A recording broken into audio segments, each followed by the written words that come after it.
Madame Brézy, en ce moment, quels sont les signes les plus gênants pour vous? Qu'est-ce que vous diriez?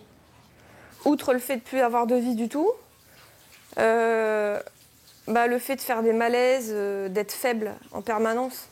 Marianne n'a pas la force de sortir de son canapé-lit. En 2022, à Noël, elle contracte le coronavirus. Depuis, elle ne s'en est jamais remise. Elle fait partie des personnes diagnostiquées Covid long. La dernière fois, mon chien a essayé de s'enfuir parce que je suis dans un nouvel appartement. J'ai fait 5 pas en courant et je me suis évanouie tout de suite. Et après, je me mets à trembler à terre, j'arrive plus à me relever. Un manque d'énergie, quoi. Vous sentez que dès que vous sollicitez, il n'y a plus d'énergie qui arrive. C'est ça, c'est ça.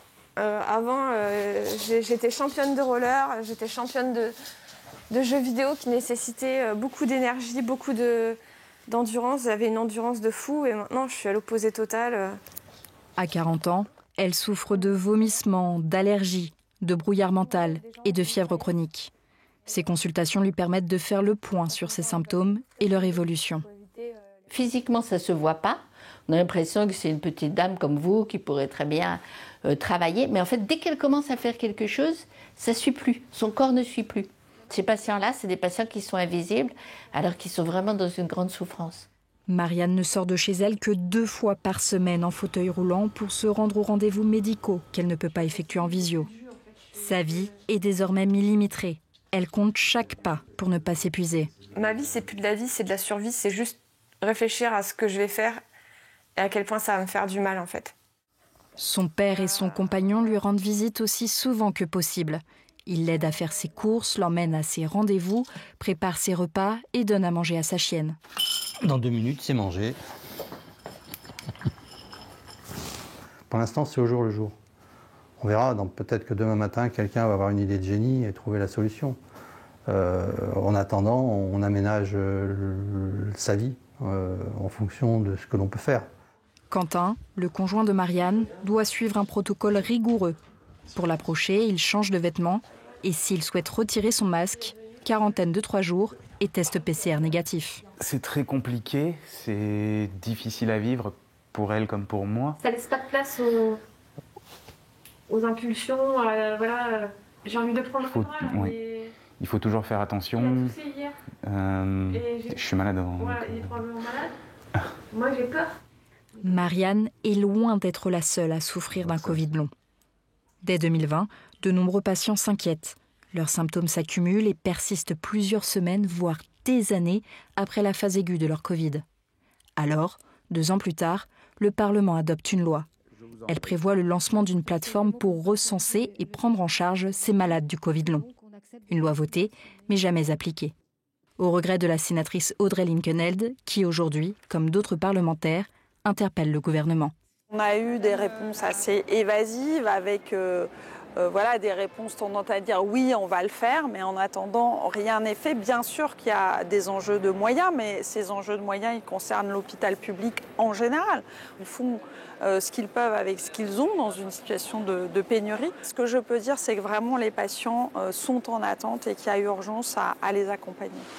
En Occitanie, l'Agence régionale de santé a décidé de financer un modèle complet de prise en charge.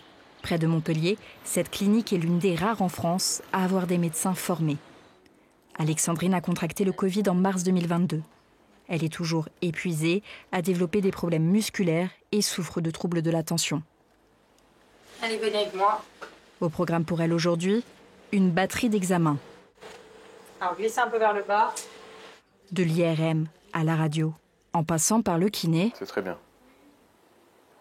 Ça a été votre parcours aujourd'hui ? Oui, ça a été chargé. Ouais, j'imagine. Bon, ça va, vous êtes pas... Ces tests permettent d'écarter toute autre maladie. Allez, on continue. On s'arrête pas, d'accord ? D'accord.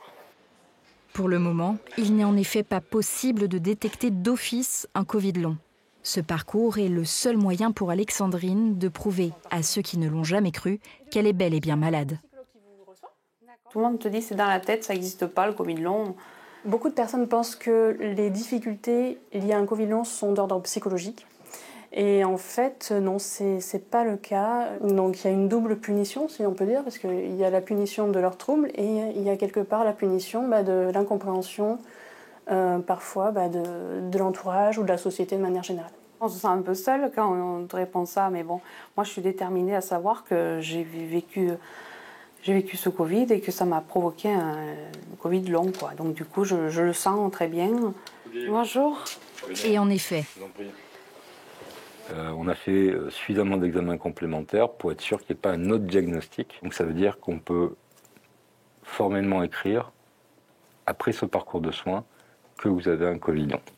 En 5 ans, la recherche n'a pas encore trouvé de traitement. Mais grâce à ce diagnostic, Alexandrine pourra maintenant bénéficier d'un suivi régulier. Son docteur prévoit la mise en place d'une stratégie lui permettant d'économiser son énergie, ainsi que d'une rééducation respiratoire et orthophonique. Après, il va me trouver des solutions. Il m'a dit que j'aurais peut-être une amélioration, donc j'ai un peu d'espoir, quoi. L'espoir de pouvoir reprendre les projets qu'elle a dû abandonner en contractant le Covid, comme celui de devenir un jour agricultrice.